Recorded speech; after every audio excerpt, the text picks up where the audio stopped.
नमस्कार दोस्तों, मेरा नाम है रंजीत कुमार और हम लेकर आए हैं इंडियन डिफेंस की 5 सबसे बड़ी और लेटेस्ट अपडेट। तो अभी तक वीडियो को लाइक नहीं किया तो लाइक कर दे, चैनल को सब्सक्राइब नहीं किया तो जरूर कर दे और वीडियो को एंड तक जरूर देखें। तो बिना टाइम वेस्ट किए चलिए शुरू करते हैं आज की पहली अपडेट के साथ।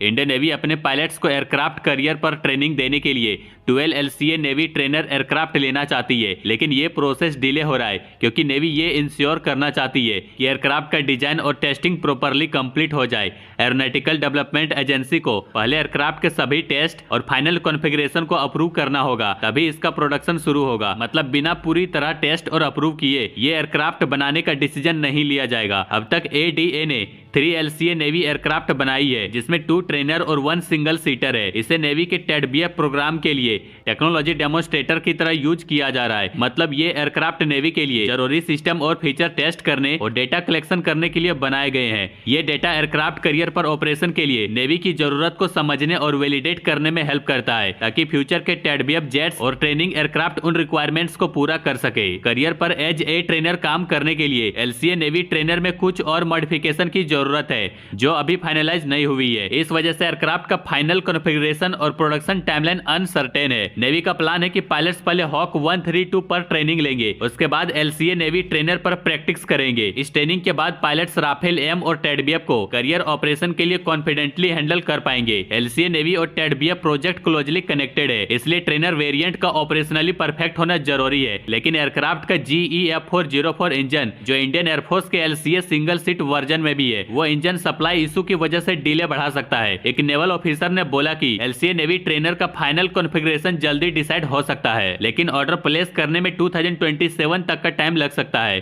क्योंकि टेस्टिंग और वैलिडेशन प्रोसेस काफी सावधानी पूर्वक होती है।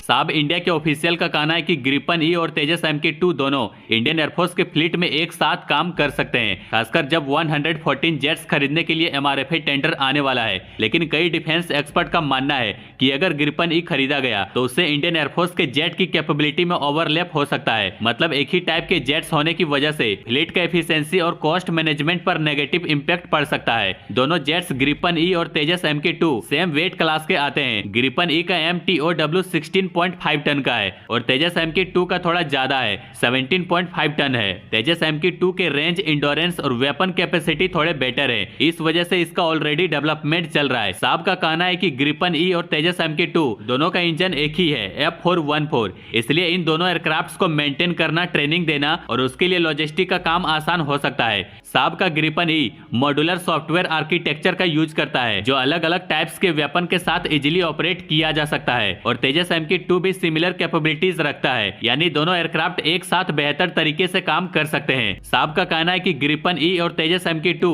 एक दूसरे के साथ मिलकर काम करेंगे, ना कि कम्पीट करेंगे। ग्रिपन E के साथ साहब का एडवांस कॉम्बैट सिस्टम और कॉम्बैट एक्सपीरियंस का फायदा मिलेगा, और दोनों एयरक्राफ्ट एक ही बेस से ऑपरेट किए जा सकते हैं बिना अलग इंफ्रास्ट्रक्चर की जरूरत के। लेकिन एनालिस्ट के बीच इस फैसले पर अलग अलग राय है। कुछ लोग ये कह रहे हैं कि ग्रिपन E खरीदने से इंडिया को टेक्नोलॉजी ट्रांसफर और इमीडिएट ऑपरेशनल कैपेबिलिटी मिलेगी, जो डिफेंस कैपेबिलिटीज को तुरंत बेहतर बना सकती है। लेकिन दूसरी तरफ कुछ लोगों का कहना है कि ग्रिपन E खरीदना कॉस्ट इफेक्टिव नहीं होगा, क्योंकि इंडिया अपने तेजस MK2 के प्रोडक्शन और डेवलपमेंट को एक्सपेंड कर रहा है। इसलिए उनका मानना है कि तेजस MK2 पर फोकस करना ज्यादा फायदेमंद होगा। वहीं साहब का कहना है कि दोनों फाइटर जेट को बैलेंस करके काम करना पॉसिबल है, बिना अपने लोकल एफर्ट्स को कंप्रोमिस किए। जैसे जैसे MRFA टेंडर आगे बढ़ेगा, ये डिबेट और तेज हो सकती है। हालांकि फाइनल डिसीजन इस बात पर डिपेंड करेगी कि किस तरह से इंडिया अपने लोकल डेवलपमेंट को सपोर्ट करता है।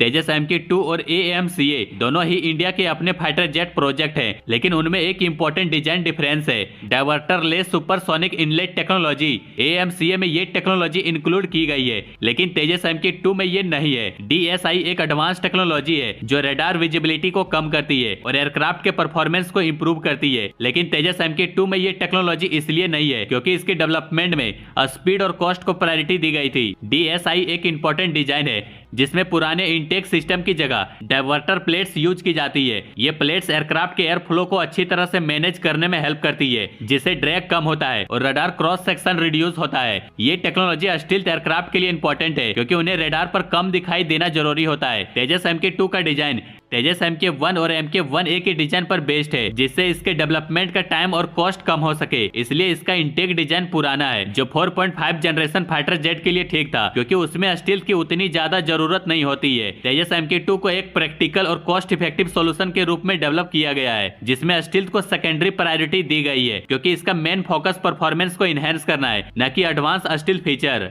तेजस MK2 का मेन फोकस परफॉर्मेंस को बढ़ाना था। अगर DSI डिजाइन ऐड किया जाता तो एयरक्राफ्ट को रीडिजाइन करना पड़ता, जो कि कॉस्टली और टाइम कंज्यूमिंग होता। इसलिए इसको साइडलाइन कर दिया गया ताकि एयरक्राफ्ट जल्दी सर्विस में आ सके।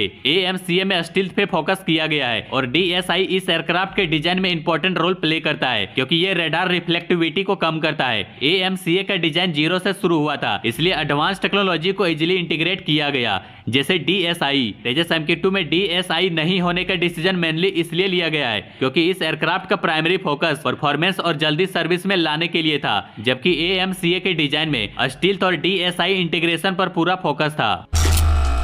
नाइजीरिया और बोत्सवाना का डिसीजन HAL और इंडिया के डिफेंस एक्सपोर्ट प्लान के लिए एक बड़ी सेटबैक हो सकती है। दोनों देश जो पहले तेजस फाइटर जेट लेना चाहते थे, लेकिन अब नेगोशिएशन रोक रही है। नाइजीरिया का प्लान अपनी एयरफोर्स को अपग्रेड करना था, जिसमें तेजस भी एक ऑप्शन था।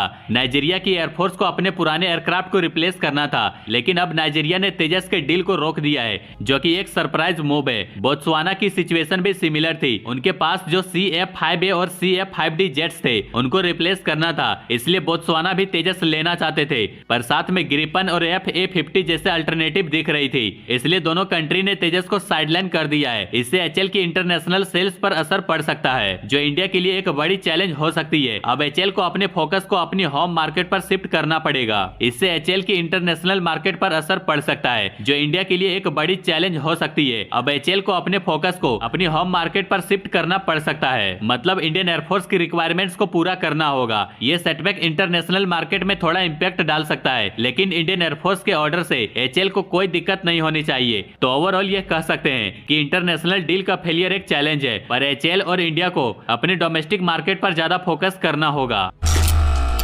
इस साल रिपब्लिक डे के फ्लाई पास्ट में ALH ध्रुव हेलीकॉप्टर और LCA तेजस हिस्सा नहीं लेंगे। ये दोनों प्लेटफॉर्म काफी सालों से रिपब्लिक डे सेलिब्रेशन का हिस्सा रही है, पर इस बार दोनों बाहर रहेंगे। ALH ध्रुव के ना होने का रीजन ये है कि पूरी फ्लीट को ग्राउंड कर दी गई है। ये डिसीजन एक इंडियन कोस्ट गार्ड के ALH के 5 जनवरी को पोरबंदर गुजरात में क्रैश होने के बाद लिया गया है। स्टैंडर्ड ऑपरेटिंग प्रोसीजर के तहत हर हेलीकॉप्टर का इंस्पेक्शन हो रहा है, और जब तक सब कुछ सेफ डिक्लेयर नहीं होता तब तक ये फ्लाई नहीं करेगा। दूसरी तरफ LCA तेजस भी इस बार फ्लाई पास्ट में नहीं होगा, क्योंकि वो सिंगल इंजन एयरक्राफ्ट है। इंडियन एयरफोर्स के एक ऑफिशियल ने क्लैरिफाई किया है कि अब रिपब्लिक डे फ्लाई पास्ट में सिर्फ ट्विन इंजन एयरक्राफ्ट को फ्लाई करने की पॉलिसी है, जो कि सेफ्टी के लिए लिया गया है, क्योंकि ट्विन इंजन एयरक्राफ्ट में रिडंडेंसी होती है, मतलब एक इंजन फेल होने पर भी एयरक्राफ्ट सेफली फ्लाई कर सकता है। पिछले साल तेजस फ्लाई पास्ट का हिस्सा था और पहले भी ये अपने मनोवर्स डिस्प्ले कर चुका है, पर अब सिंगल इंजन होने के कारण इसे बाहर कर दिया गया है। ओवरऑल इस साल की रिपब्लिक डे फ्लाई पास्ट में एक आइकॉनिक और इंडिजिनस टच मिसिंग होगा।